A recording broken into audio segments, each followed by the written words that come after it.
Kayong mga babae na naging single mom na iniwan ng asawa, dahil din naman sa inyo yan eh.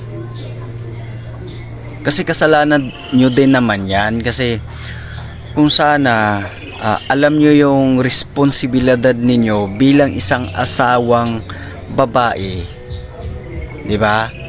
Bilang isang ina at bilang isang ilaw ng tahanan, kung alam ninyo yung responsibilidad na pinasok ninyo, hindi kayo magkakaganyan ngayon, hindi kayo masisira ngayon, hindi kayo magsusulo na bumubuhay sa sarili niyo at sa mga anak niyo.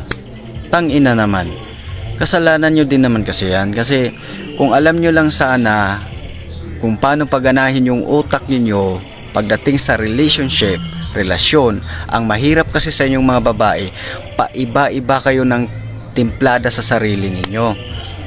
Tapos hindi nyo namamalayan, iniipon na lahat ng mga pinaggagawa mo ng asawa mong lalaki. Kapag sa oras na sumabog yung asawa mong lalaki, tangina, tapos ka, 'di ba?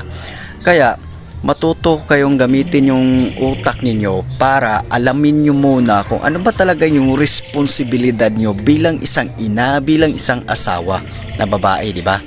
Kasi sa totoo lang, sobrang dami ngayong mga babae na hindi nila alam kung paano ba talaga or ano ba talaga yung responsibilidad nila bilang isang asawang babae. Ang gusto lang ng mga babae ngayon, maghilata sila sa bahay, pagising may pagkain na, make up, order ng Shopee, kung ano-ano pa, gala dito, gala doon, 'di ba? Karaniwan ito yung tumatatak ngayon sa utak nila eh, na ang gusto nila magiging piling prinsesa sila. Hindi ganon yung pag-aasawa at hindi ganon yung responsibilidad ng babae. Hindi ganon yung responsibilidad. Tsaka hindi naman yan bilyonaryo, hindi naman yan hari ang asawa mong lalaki. Tangina, minimum rates lang, kumikita yan 500 a day kada araw, tapos ikaw magpipiling ka na prinsesa ka. Tangina naman. Gamitin nyo naman ng maayos yung utak ninyo para hindi kayo maiwanan ng asawa nyong lalaki.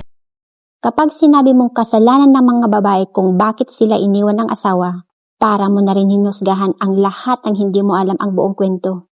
May mga babaeng iniwan kahit naging tapat, mapagmahal at responsable. Meron din mga lalaking iniwan dahil sa pananakit, panloloko, bisyo o kawalan ng pananagutan. At may mga sitwasyon din na parehong may pagkukulang ang magkabilang panig.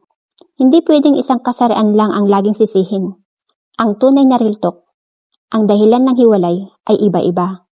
At ang may pananagutan ay ang taong piniling manakit, manloko o talikuran ang responsibilidad, mapababae man o lalaki. Hindi kasarian ang sukatan ng may kasalanan.